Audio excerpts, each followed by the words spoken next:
La couleur des minéraux est un phénomène optique fascinant qui dépend de plusieurs facteurs, notamment la composition chimique, la structure cristalline et la présence d'impuretés.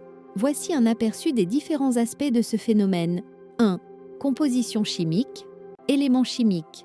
La couleur d'un minéral est souvent due à la présence de certains éléments dans sa structure. Par exemple, le cuivre peut donner une couleur bleu-vert, comme dans la malachite, tandis que le fer peut produire une couleur rougeâtre, comme dans l'hématite. Groupe fonctionnel. La présence de groupes fonctionnels comme les ions Fe2+, Fe3+, Cr3+, etc. peut également influencer la couleur. 2. Structure cristalline. Lattice cristallin. La manière dont les atomes sont disposés dans un cristal peut affecter la manière dont la lumière est absorbée et réfléchie. Différentes structures cristallines d'un même minéral peuvent produire des variations de couleur. Transparence et opacité. La manière dont la lumière traverse un minéral peut changer la perception de sa couleur. Par exemple, un minéral translucide peut sembler plus pâle que son homologue opaque. 3. Impuretés. Les impuretés dans un minéral, souvent appelées couleurs secondaires, peuvent modifier la couleur d'un minéral pur. Par exemple, la présence de nickel dans le grenat peut produire une couleur verte alors que le grenat pur est rouge. 4. Phénomène optique, absorption et dispersion. Les minéraux absorbent certaines longueurs d'onde de la lumière et en reflètent d'autres, ce qui détermine leur couleur. La dispersion de la lumière, en particulier dans les minéraux transparents, peut également entraîner des effets de diffraction et de projection de couleurs.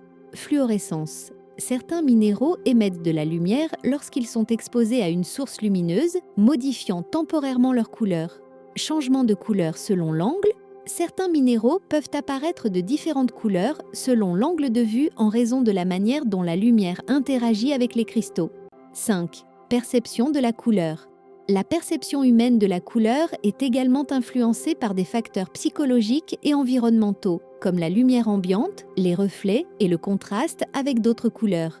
Les couleurs peuvent avoir différentes significations culturelles et symboliques, influençant comment elles sont perçues et appréciées. 6. Variété et exemples notables. Quartz. Le quartz pur est incolore, mais sa couleur peut varier considérablement en fonction des impuretés, améthyste et violet, citrine et jaune. Topaze. La topaze pure est incolore, mais on la trouve dans une variété de couleurs, bleu, rose, jaune, selon ses impuretés ou la lumière à laquelle elle est exposée.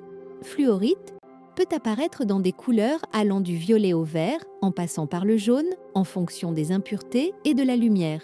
Conclusion ?